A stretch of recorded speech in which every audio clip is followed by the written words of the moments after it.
ready to go. Very well. Greetings. Perfect.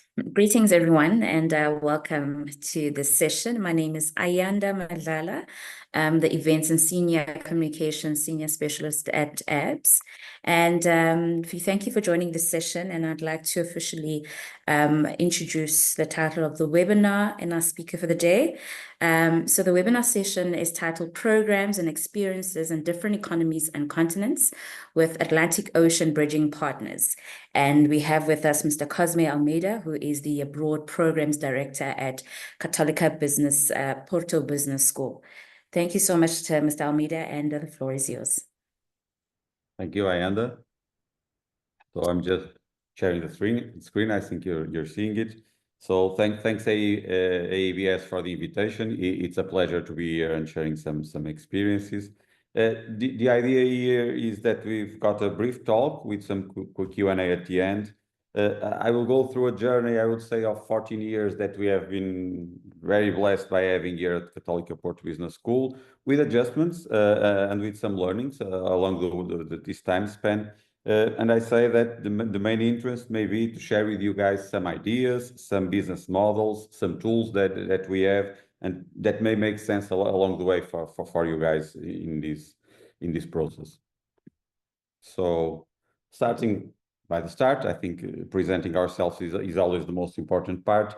As Ayanda told, I am Abroad Programs Director. I'm responsible for all the executive education international operation. But most of all, I would say that I'm what you see in this picture.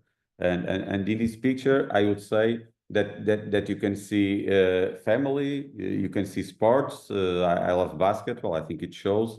I like running a lot. And in my first time in a country, in business or in vacations, what I like the most is that I can go for a run and meet the nearbys. I'm a twins father. I have lots of different geographies and nationality along my pathway. I think it shows also. Friends, I will wrap it up with amazing people, amazing places, amazing experiences. So in that way, I think I'm blessed. A little bit about Católica Porto Business School. Well, you then can see the link of the invitation. Okay, Ayanda is telling me that you're seeing my notes. I'm just going to share it again. Just a moment, please.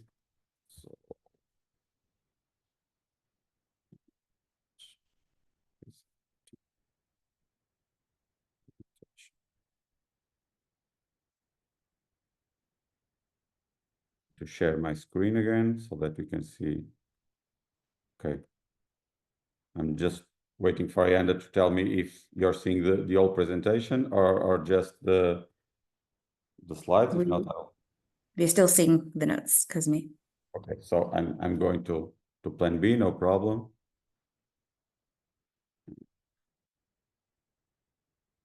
So I'm going to share all my screen, and I think it's going to be easier to do it that way. Okay.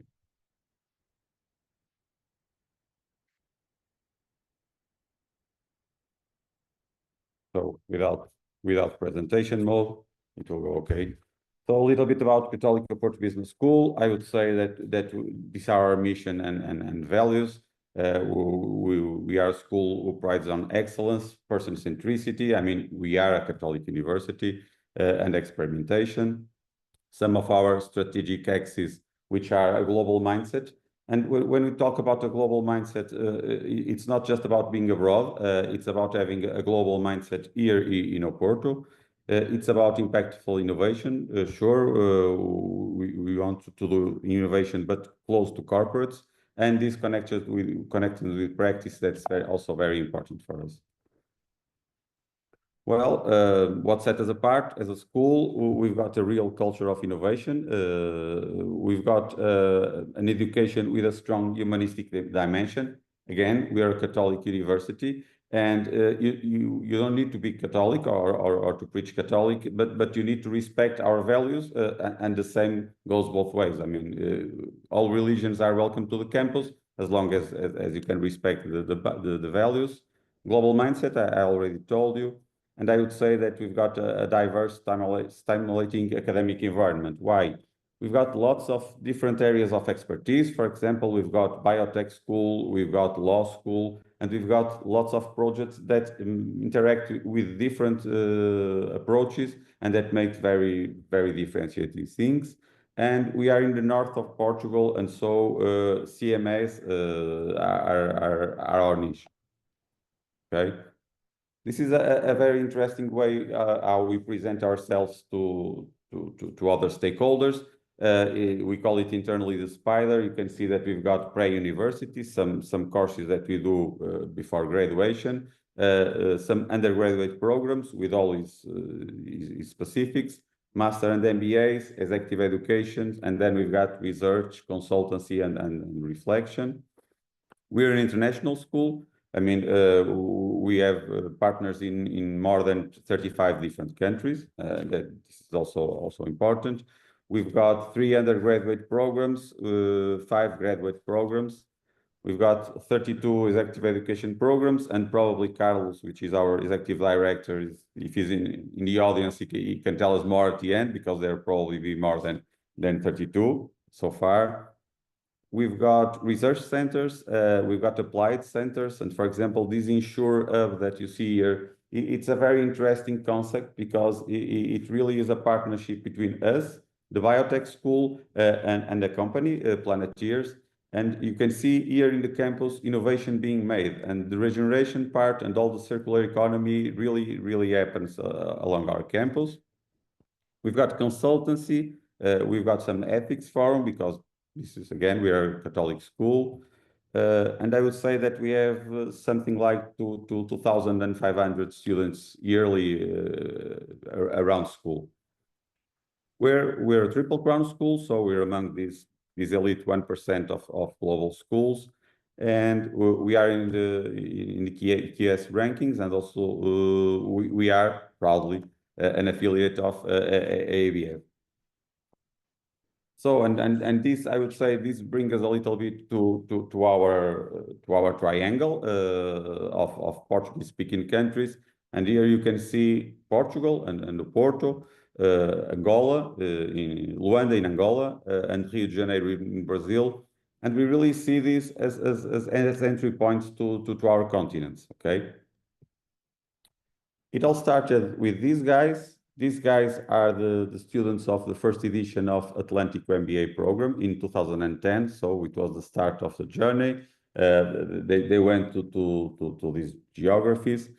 And to tell you a little bit about MBA Atlântico, well, it was a residential program, and what made it very differentiating from all programs is that it was a full-time program, okay, 1 year, but it was 1 trimester in each of the continents. The order changed, but you were 3 months in Angola, 3 months in Brazil, and 3 months in Oporto.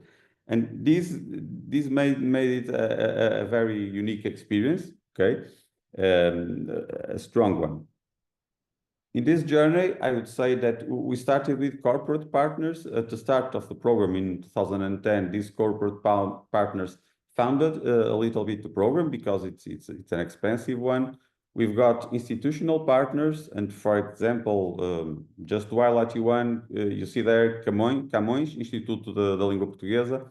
Well, with Camões, we had some opportunities because they could make a proficiency test of Portuguese because it was a Portuguese-speaking program, or they can teach you Portuguese. Very few, but we've got a couple of guys that made Portuguese studies so that they could enter the program because it was full-time in Portuguese. Why this program? Well, I would say that we were around Portuguese as an economic access. I mean, Portuguese language is spoken by, I would say, something like 2.5 million speakers. That's what makes it an important asset. But if you look more closely for it, you can see that from all these Portuguese-speaking countries, well, most of them are, as you can see, in Brazil. Okay, so in that sense, Brazil and Brazilians are the ones who gave the language their dimension. Pode ter aí probleminha, and I'm going to translate. I have just spoken to you in Brazilian Portuguese because, we are the Portuguese guys with the founding fathers of the language, Fernando Pessoa, and all that. And then you can get to Brazil and you can get exposed to a book like this that says Brazilian Portuguese for Foreigners. So, as you can see, diplomacy is always an issue around this, but I really believe that if you look to Portuguese as an economic asset, I would say that the language must and it is evolving, okay? And so this dimension is very important. Well, some challenges along the way. I'll just go to this part. Well, as I told you, we started this program in 2010. And if you can see this exchange rate cycle, it's more or less stable, I would say, until 2017. But then you can really see a boom. I mean, and right now it's a 600% boom. It's a lot. So this changed the dynamics of the relation. And if you look to euro to real, it's a little bit the same, not that much, but I mean, you can see a spike, and now this put a lot of pressure in the relation and in the program itself. This is important because when you are looking for international business and when you're dealing with different continents, which is great, you also need to look for the data, okay? And I'll just have this here, and you can see in presentation. But for example, I think this is very, very good data that you can get, okay? Just trying it again because there was some sort of problem. Okay, maybe my internet is not being shared. Well, no problem. You just get the link. I'll make it sure that it works in the version I'll send you. And the idea here is that you can get to World Bank data, for example, and you can see comparisons between countries. This link has comparisons, for example, for Portugal, Brazil, and Angolan data, and it gives you things like macroeconomic data, life expectancy in population, which is different between the partners, the population growth, which again is different. Things like inflation, very different around Portugal, Brazil, and Angola. Access to electricity, for example, in which you can get also very different data. Okay, and so I think this can be an important tool, and I was just looking, and before the presentation it was working okay, and it will be in your version. So all this led us to Atlantic program as a full-time MBA. We stopped it just before COVID. We were thinking in it, and so in COVID we couldn't deliver the program anymore. And after COVID, we put all the partners in the same table, and we say, okay, let's all look at this and let's make something that's meaningful, and it's up to date, I would say, to today. And so we would be something like 1.5 years thinking about the program. And we redesigned a new program, which is not an MBA. I mean, I would say that was from the reflection, that was the first pressure point that we have. Being a full-time program, it really puts some pressure on the demand side. The second great problem that we have to deal with was with exchange rates. And so we got to a business model and to a new program that is the continuity of Atlantic program, but with some very interesting differences. For example, you've got a first model that is presential, it's local, and it's local in its pricing, in its teachers, in its students, and even in students' payments. So in this first model, everybody manages its own business. And I think it's very interesting to have this independence. But then again, you want an international class, and you have it. You really have it in the second part of the program, because then you've got an online program which is synchronous. This leads us to a very interesting challenge, because, for example, for you to have a notice in Brazil, you've got a 4 hours difference, but we managed to do it all synchronous for all the students.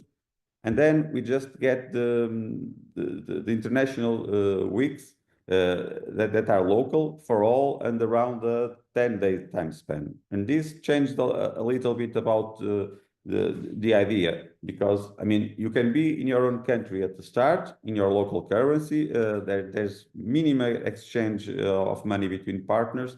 Then you can go to an international class. And along the way, you can get the international weeks, which are 10-day immersion weeks that you do on locations. So we are running the first edition. It's working very well, I would say. And this is a new concept. And again, I think it's interesting for you to see it evolved, okay? And you have to look for the economics, you have to look for partners, and I think we did. Okay.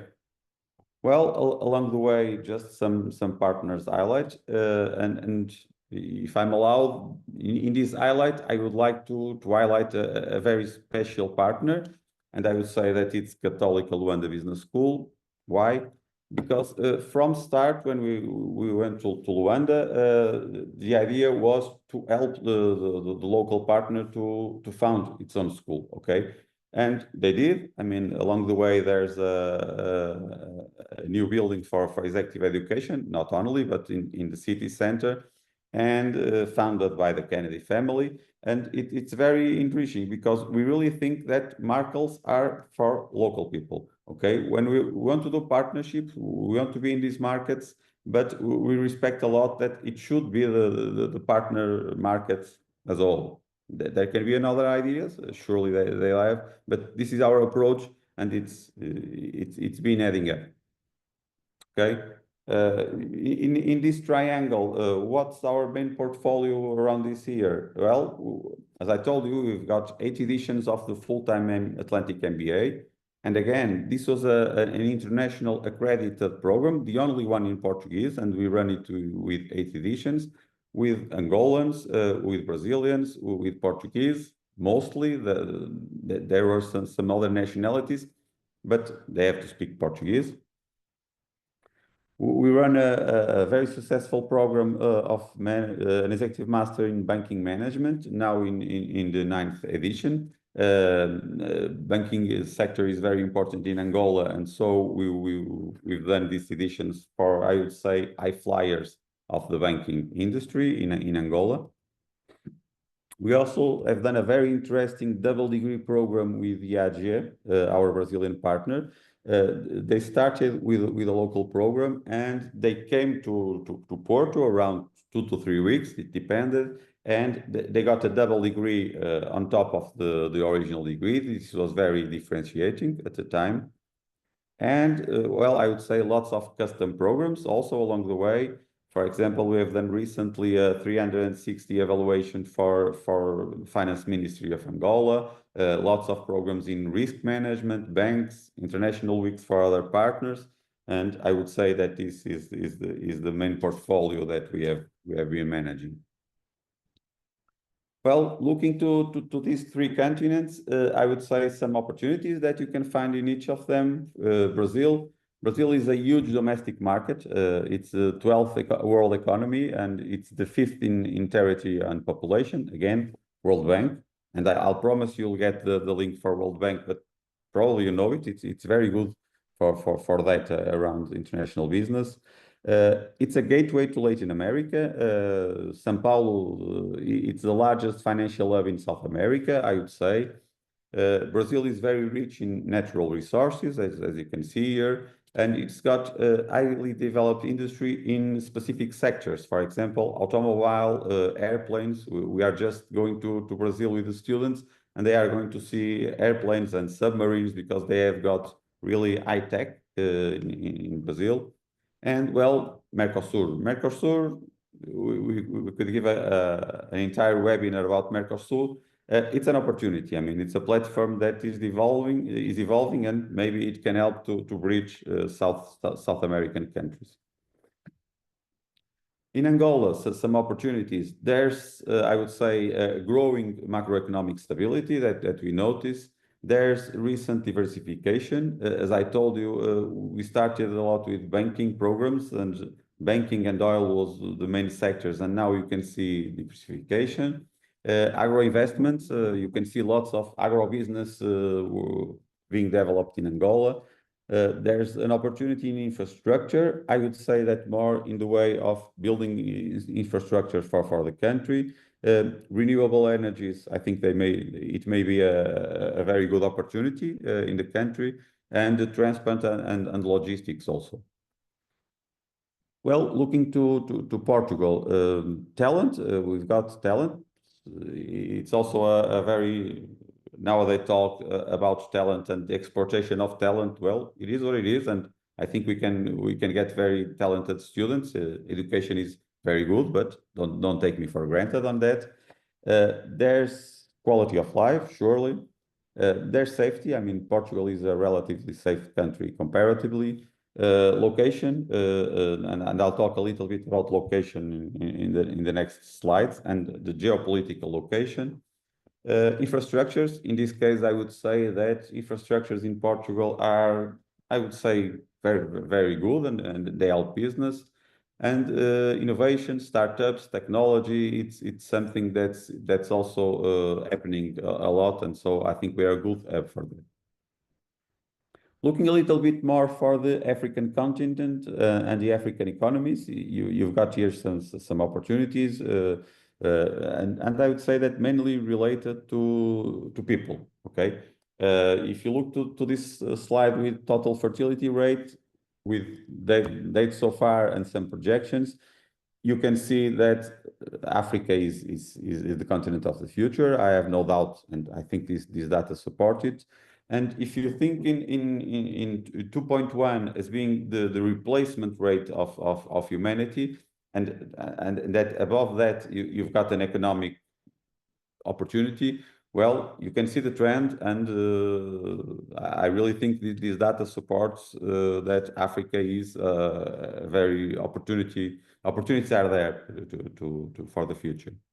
Some threats, and here I got some sources from the Gov UK. It's from the UK Gov site.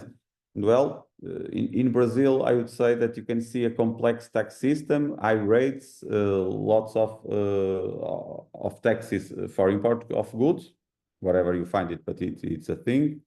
The regulatory system is complex with local laws in lots of sectors. Sorry. There are long distances. I mean, you should look to Brazil as a continent and not as a country. And so what is business in Brazil? Sometimes it is the scale of a continent, I would say so. There's a lot of important in-personal contact. I'll also go there briefly, but it is what it is. Business in Brazil is very contact heavy. You need many trips to make a sale. There's some corruption perception problems, at least in this index, the CPI, and it's below average in the World Bank ease of doing business. Okay, and also you've got organized crime as kind of a problem in certain areas of Brazil. If you go to Angola, well, electricity is still a problem. Okay, if you then see the economic data, the access for electricity in the World Bank link that I'll share with you guys, it's not 100%. No, I would say something like 50% of population has access to electricity. So this is kind of an issue. Weak infrastructure in most sectors. Again, I told you this can also be an opportunity. There's lots of government bureaucracy in the assignment and payment of contracts. And I mean, for economic actors, this is a thing. There's some risk. Most of all, I would say that some timing risk in your receipts, and this impacts your business model. There's unemployment, and there's some lack of skills among the populations. Again, I also see this as an opportunity, particularly for education sector. Going back to Portugal, well, we are a small economy in a small country. We also seem to have some transparency corruption problems. We're not that good, mainly compared with our European partners. The tax system is also very complex, and sometimes, personal opinion, maybe it's not that well aligned with what the economy needs. And sometimes you identify a lack of vision as a country. Again, these are ideas from our British colleagues, but I agree with some of them. Relating visa, just to give you an overview, I would say that it's easy to get a visa to Brazil, particularly if you are Portuguese. Okay, it's easy to get a 90 plus 90 days stay, and study visas are easy. Going to Angola, visa is necessary and formal, but we can see some changes in recent times. For example, now you can get a visa, a frontier visa, and it's working okay. So I think this is a good opportunity, and it may help a lot the business and also the education interchange. It's a very bureaucratic procedure that it is, and you normally need an invitation letter from a local. This again, I think it's evolving, because in thinking back to my last time in Angola, I don't think I needed the invitation letter. So maybe if this works okay, it can be an opportunity. Portugal, well, Portugal's passport is one of the most powerful worldwide. We are in the Schengen area. It's relatively easy to assess most of the countries with a Portuguese passport.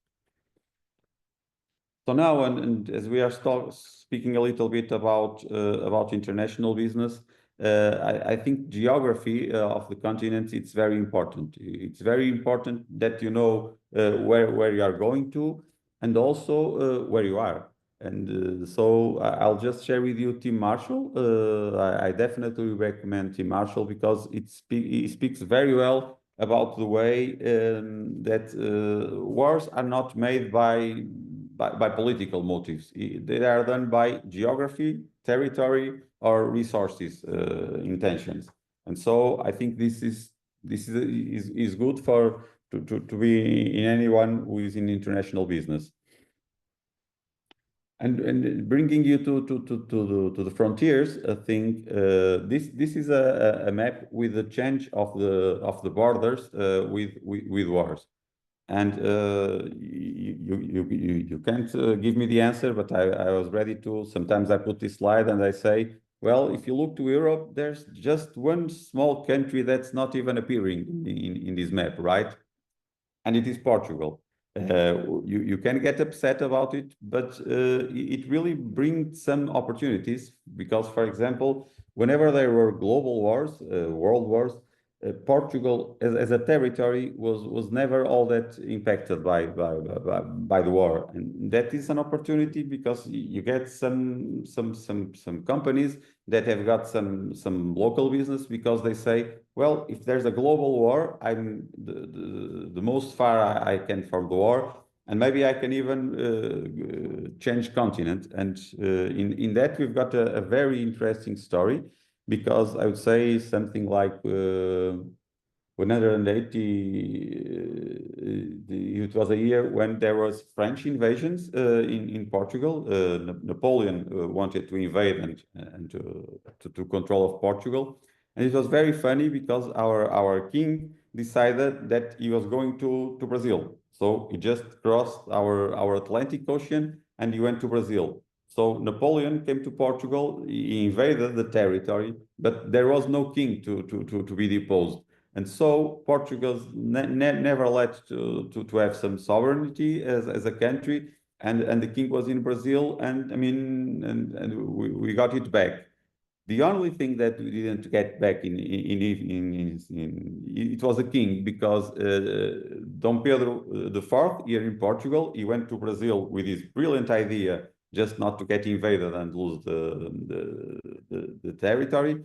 And he grew fond of a Brazilian woman, so he got married there. And along the way, he said, "I don't want to come back." And it was a very good opportunity, also because if it was the independence of Brazil, because it said, I want to be in Brazil now. So, well, it is what it is, but it's a funny story. And location really impacts the business. And it's important to know the place as a little bit of its history, okay? Another thing that may be interesting, for example, if you read Tim Marshall, he speaks about one very important resource, and that is water. Not only for us to drink it, as I have just did, but as an economic resource, okay? Sometimes I put this slide in some classes, and if there's Brazilian students, normally I ask them if Amazonia is the biggest river of the world, and they normally say it is. It probably is the Nile, but it's a close call. But then the next interesting question is around water as resource, and I say, I mean, the Amazonian River is very important for your economy, for your country, and it is a Brazilian river.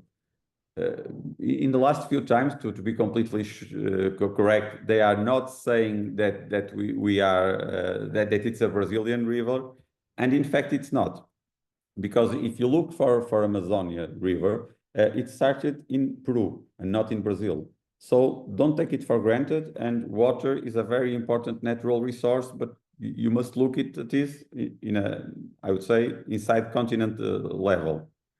If you go for the Nile, it's a little bit the same because, I mean, and here I don't need to talk to you about history, you know it better than I do, particularly African history. But Egypt, the Nile and Egypt are a close call in its history.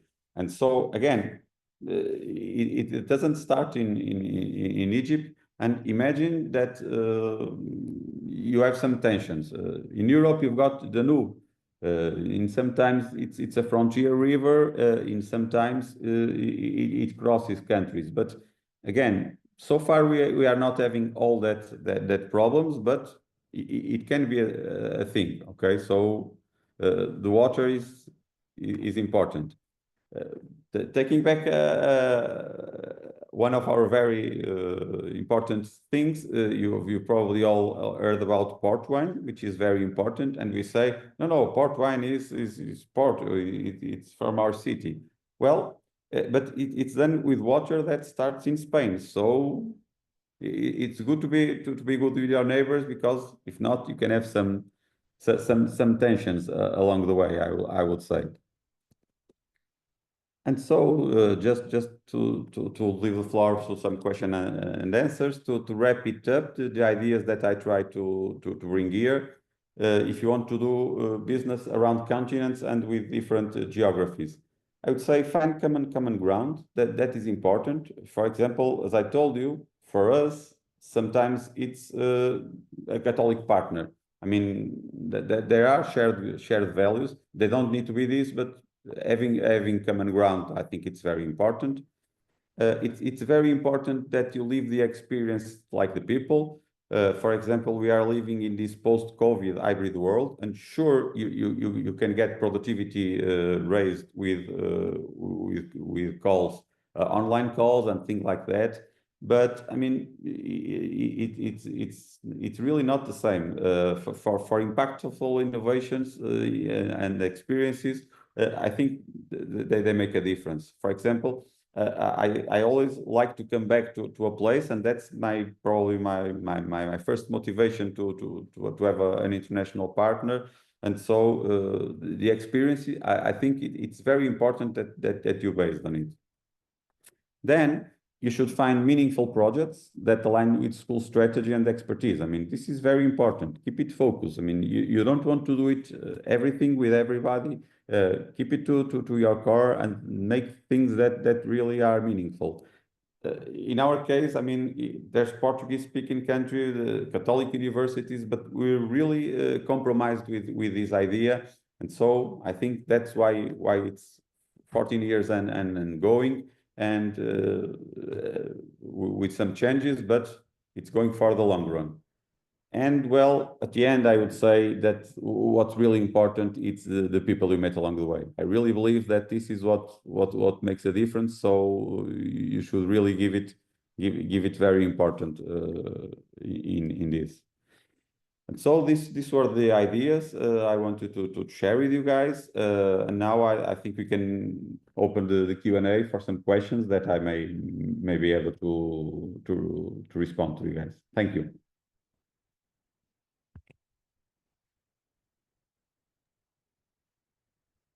Thank you so much, Cosme. While we're just checking to see if there's no questions, thank you so much for this insightful session. It was really, really valuable. It's good to know things that are happening across the board. I see there's no questions at the moment. However, we just want to let you know that we'll be sharing the recording of the session, as well as the additional resources, as Mr. Cosme said, that you'll share the links as well that we couldn't get through to. So all that will be shared, including the presentation. I see there's a question from Marco. Professor Cosme, I remember a speech by an ex-student of MBA Atlantico saying that he became a happier person after the program. How do you think MBA Atlantico can change the students' lives? Okay, perfect. Thank you, Marco. Marco is a friend. It started by being just a partner from IAG PUC Rio, but it's now a very, very close friend. So thank you, Marco, for the question. And it's a really good one because it really did. Imagine a program where you're living with local communities, okay, with local colleagues. And you're living 1 year, so you're not just exposed to the country. It's just not just a colleague that you have a course done with. It's something that you lived 1 year, and that was really very, very enriching, because I would say that you were getting a close family. 1 year is a little bit. So in that sense, I would say that's why probably this network, and a very powerful network, was very important. And the other thing, it was, I mean, I told you that it was some of the main driver for us to change it, because things evolve. But at the start, this was a full-time program, and you were really immersed 1 year into the program. So imagine your life that during 1 year you are constantly being exposed to these challenges. It's very transformative. I will just share you a brief history that happened. I'm sure it happened in all 8 editions of Atlantic MBA program, because imagine Africans, South Americans, and Portuguese. And it's kind of like the jokes you can tell, because you can tell it by either of the sides. In the first trimester, we've done the study groups and to make the final grades of the modules, and we always do it with 1/3 of South Americans, 1/3 of Africans, 1/3 of Europeans. And it was a no-brainer. After 1 or 2 days, students were knocking at my door and were saying, "Cosme, you have to understand. I mean, it's nothing against them. I love Africans, I love South Americans, but we think differently. It's not going to work." Okay, you have to understand it's not going to work. You have to let me work with my colleagues that I know, and blah, blah, blah, blah, blah, blah, blah.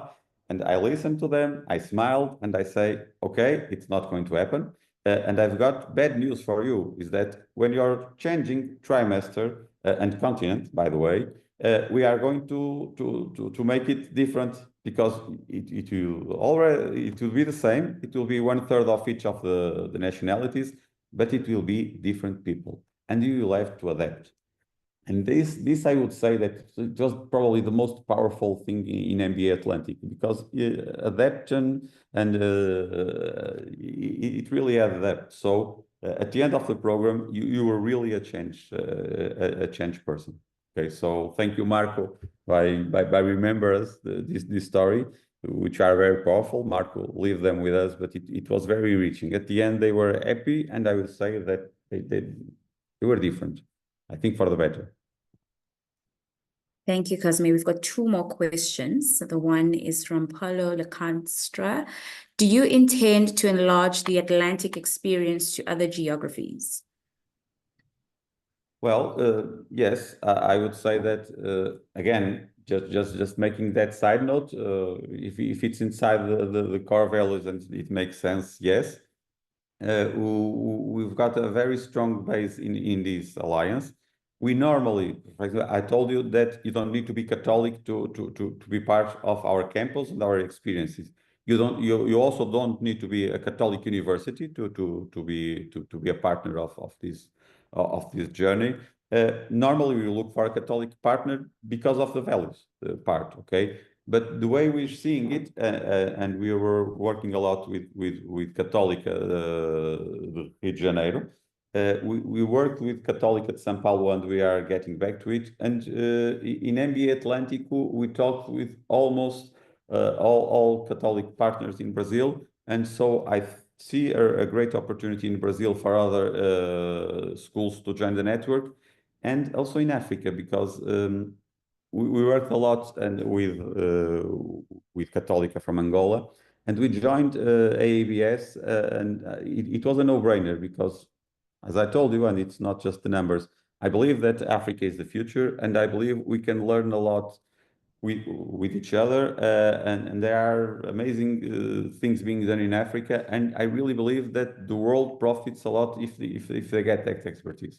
I mean, that's also something that people look us for. Sometimes North European guys look us to look to business in these countries, because in Europe, I mean, you got the North and South as a question, and sometimes they don't look at Africa as they should. And so, again, ABS is doing a remarkable job, and I think we can get lots of experiences and lots of added value, because in a 14-year span, if we didn't see value and we were just doing that without getting value back, we wouldn't. And we are 14 years and we are on the run. Amazing, thank you. Last question is from Bruno Pinto. Hi, Mr. Cosme, thank you for your presentation. I would like to know, from an African student perspective, how do different nationalities usually work in class? Is it a problem or is it a plus? Well, I think I've just answered that question. For me, it's a plus, and I have no doubt that for the students it was also. I mean, I already told you the experience. If you get back that first impact when you're in this comfort zone, but I believe that this is something that we in education should put the students in control experiences and out of their control zone. It will add up, because I don't think I finished the idea in the first explanation. This cycle that I told you about the students of Atlântico, the loop closed at the end, because at the end of the third trimester, the students, and this was a very intense program, 1-year program. Normally they cried at graduation because they were leaving a family, but they all closed the loop with me, because they say, Cosme, you are right. Now they can approach a problem with different mindsets, and Africans, South Americans, and Europeans, they don't have the same biases looking for a problem. Well, it's an explosion. And the added value that you get to a problem, it's impressive. And this is something that happens every day in our classes and in our corporations. I mean, if you have different mindsets, you can get a lot of added value. So again, and to close my case, I'm always saying the same. I really believe that you can get real added value if you have different continents, different geographies, different everything. I mean, diversity, it can be a challenge, but it really adds up.